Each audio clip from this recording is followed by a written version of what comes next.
Spain سے Uruguay جانے والے ایک طیارے میں شدید ٹربولنس یعنی تیز ہواؤں کی وجہ سے طیارہ ڈولنے اور جھٹکے لگنے سے جہاز میں موجود سوار 30 مسافر زخمی ہو گئے اور پرواز کو ہنگامی بنیادوں پر برازیل اتارنا پڑا۔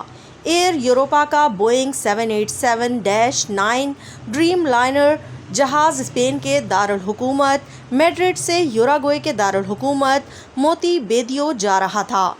ایئر یوروپا کے ترجمان نے بتایا کہ جہاز میں 325 مسافر موجود تھے۔ برازیل کے قریب بحر اوقیانوس سے گزرتے ہوئے پرواز میں شدید ٹربولنس ہوئی۔ جہاز کو ہنگامی حالت میں اتارا گیا، تاہم لینڈنگ پرسکون تھی۔ رن وے پر ایمبولینس تیار کھڑی تھیں۔ ایئرپورٹ حکام کے مطابق کچھ مسافروں کو طبی امداد کی ضرورت تھی تو انہیں ہسپتال منتقل کر دیا گیا۔ ایئرپورٹ پر موجود نجی میڈیکل ٹیم نے برازیل کے میڈیا کو بتایا کہ انہوں نے کم از کم 30 لوگوں کا علاج کیا جو دیگر ممالک سے تھے۔ ان میں سے 10 کو ہسپتال بھی منتقل کر دیا گیا۔ ٹربولنس کی وجہ سے لوگوں کے سر جہاز کی چھت سے ٹکرائے، جس سے لوگوں کی کھوپڑی میں فریکچر اور چہروں پر چوٹیں آئیں۔ حال ہی میں ایسا ایک اور حادثہ بھی پیش آیا تھا جب لندن سے سنگاپور جانے والے طیارے میں دوران پرواز ٹربولنس سے ایک مسافر ہلاک اور متعدد زخمی ہو گئے تھے۔ ویسے تو پرواز میں اتنی شدید ٹربولنس بہت کم ہوتی ہیں، لیکن حال ہی میں ایک تحقیق کے مطابق اس کی ایک وجہ ماحولیاتی تبدیلی بھی ہو سکتی ہے۔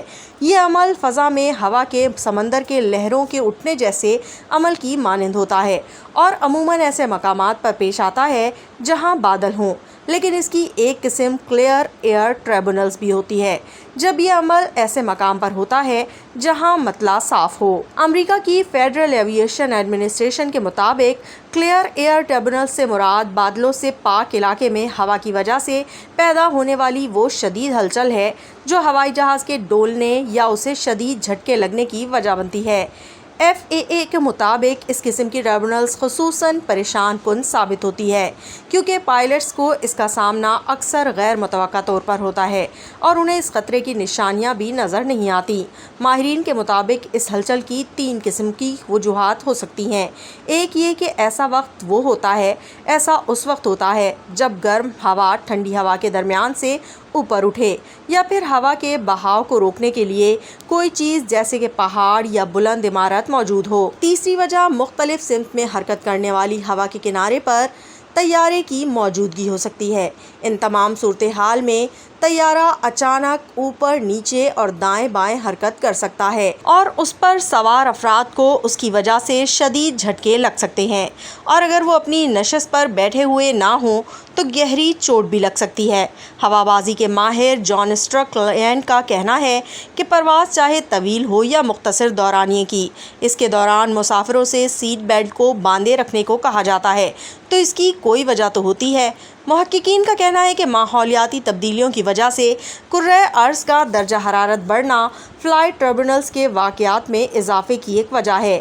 برطانیہ کی ریڈنگ یونیورسٹی کے سائنسدانوں نے کلیئر ایئر ٹربولنس پر تحقیق کی، جس سے بچنا عموماً پائلٹس کے لیے مشکل ہوتا ہے۔ اس تحقیق کے دوران معلوم ہوا کہ شمالی بحر اوقیانوس کے اوپر سفر کے دوران شدید ٹربولنس کے واقعات میں 1979 سے 2020 کے دوران 55% اضافہ ہوا۔ سائنسدانوں کا کہنا ہے کہ اس کی وجہ کاربن اخراج کے نتیجے میں گرم ہوا کی وجہ سے انتہائی بلندی پر ہوا کی رفتار میں آنے والی تبدیلیاں ہیں۔